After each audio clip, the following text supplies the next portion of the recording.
Hoje vamos estudar uma lição pesquisada e escrita pelo professor e pastor Jefferson Turbay Braga.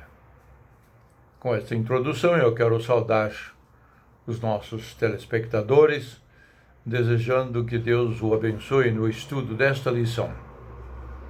Está claro na dissertação da mesma que o objetivo deste estudo, cujo título é A Pessoa de Cristo na Salvação, Prerrogativas, é levar o aluno a aprofundar o conhecimento da pessoa de Cristo como Messias e ungido de Deus, dentre tantos outros que surgiram na história antiga como pretensos deuses.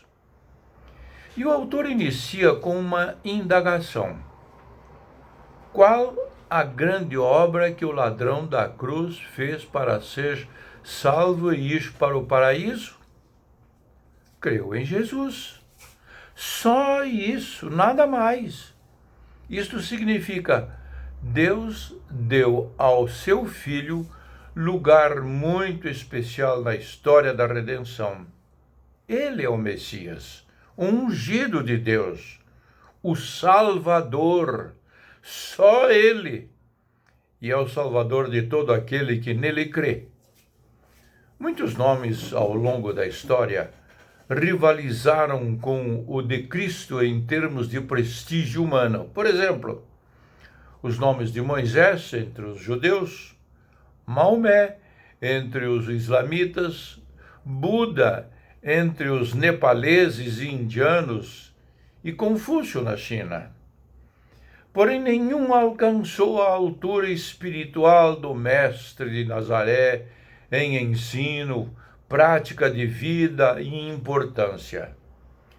Nenhum jamais poderia ser chamado de, abro aspas, Cordeiro de Deus que tira o pecado do mundo, fecho aspas, como Jesus o foi. Porque João Batista, no Evangelho de João, capítulo 1, 29, João faz esta declaração. Afinal, só Jesus morreu para substituir o pecador em sua condenação eterna. Prevista por Deus, sua morte teve caráter expiatório sem igual. Está registrado lá no livro de Hebreus, capítulo 2, versículo 17, aliás, uma carta. É o Messias que cumpre todas as profecias do Antigo Testamento. O Rei que Deus elegeu para nos trazer a nova vida. Como ponto número 1, nós vamos observar o seguinte título: Cristo, Messias ungido de Deus. No Antigo Testamento, os profetas, os reis e os sacerdotes eram ungidos com o óleo para que desempenhassem suas funções com a autoridade dada por Deus. Jesus recebeu de Deus autoridade e poder, pois foi ungido pelo Espírito do Pai. Jesus, rei, profeta e sacerdote. A propósito, o que é um Messias? Um libertador prometido por Deus, com poder e autoridade divinos para erradicar o mal, curar os enfermos, apaziguar a humanidade. Para os cristãos, o Messias é Jesus. Muitos falsos Messias apareceram na história humana. Arrastaram povos e nações por meios políticos ou revolucionários e tentativas vãs de estabelecer reinos perfeitos, utopias. Por serem simples pecadores, caíram no pecado, corrupção, injustiça, violência. Jesus aparece como o único líder capaz de propor uma solução para todos os males humanos. Ele é o maior de todos, sem possibilidade de comparação. Abro aspas. Todos os anjos de Deus o adorem. Está escrito lá na carta aos Hebreus, no capítulo 1, versículo 6, parte B. Seu nascimento e vitória sobre Satanás foram profetizados desde Gênesis. Gênesis capítulo 3, versículo 15, confira lá. Realmente Jesus é o Messias e veio para cumprir as promessas feitas por Deus de libertação, de paz, espiritualidade, beneficência, justiça e universalidade, pois o reino de Deus seria também para os estrangeiros. Seu reino se estabeleceu para ser justo e de duração eterna. Infelizmente, ele foi rejeitado até pelos seus, como está escrito no Evangelho de João, capítulo 1, versículo 11, abro aspas, veio para o que era seu e os seus não o receberam, fecho aspas. No entanto, desde agora, para os que o recebem como Salvador, líder, Messias e Senhor, o ungido de Deus, o reino de Deus já chegou em glória. E, conseguintemente, chegado a vós o reino dos céus. Isto está registrado no Evangelho de Mateus, capítulo 12, versículo 12, 18b. Um rei foi estabelecido por Deus para governar para sempre, seu Filho amado, em quem Deus tem prazer. É uma citação do evangelista Marcos, no capítulo 1, versículo 11. Vamos a uma aplicação deste texto que acabamos de verificar. Muitos põem sua fé e esperança em líderes religiosos, políticos e até em mudanças estruturais ou revolucionárias da sociedade, desejando o estabelecimento da paz, concórdia e felicidade do agrupamento humano. Em quem está a sua esperança? Consegue perceber que o plano de Deus começa em mudanças individuais e pessoais para que, então, o mundo melhore? Você já o tem como seu líder e Senhor? Vamos ao ponto número 2. Cristo, Rei e único Mestre. Abro aspas. Em sua vida, Cristo é um exemplo que nos mostra como viver.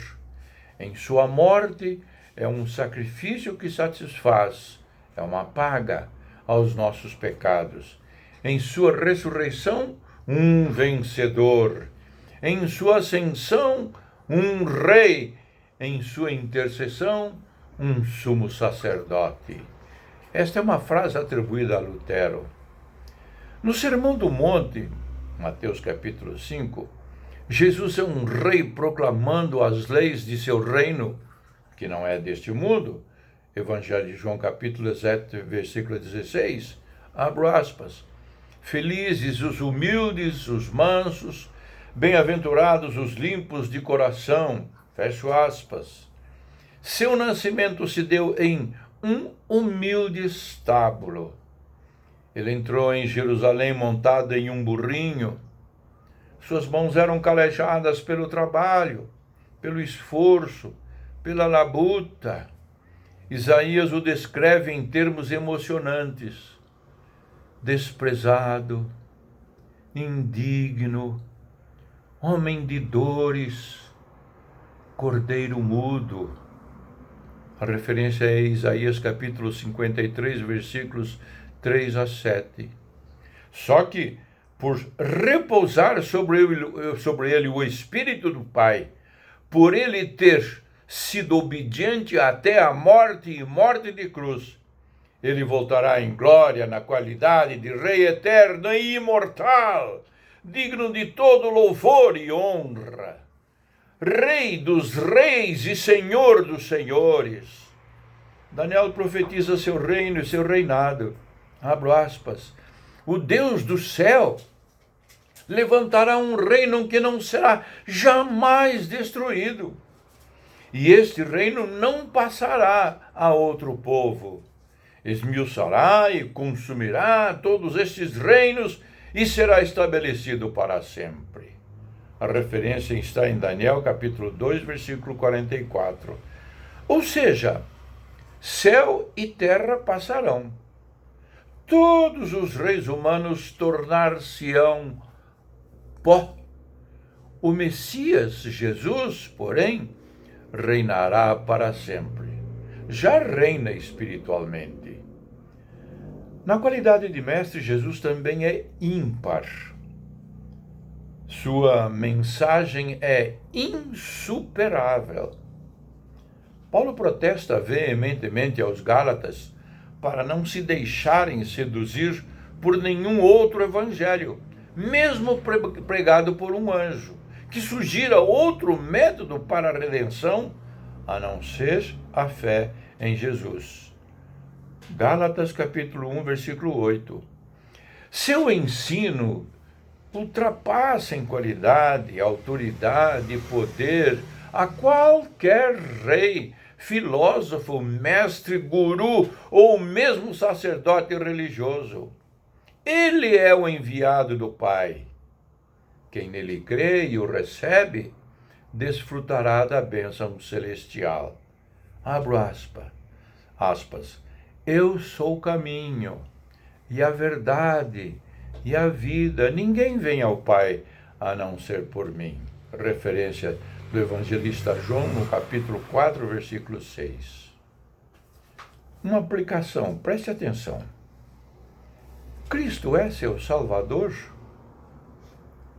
e seu governante também? Ou quem é? E seu Senhor? E seu Rei? É Jesus? Se for, aleluia. Ponto número 3. Cristo, Filho de Deus. Abro aspas. Em carne verdadeira e sangue verdadeiro, o Filho de Deus habitou entre os homens. Ele foi osso de nossos ossos e carne de nossa carne nos dias de sua morada aqui na terra.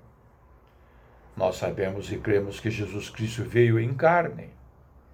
Amamos ao Deus encarnado e nele temos nossa confiança.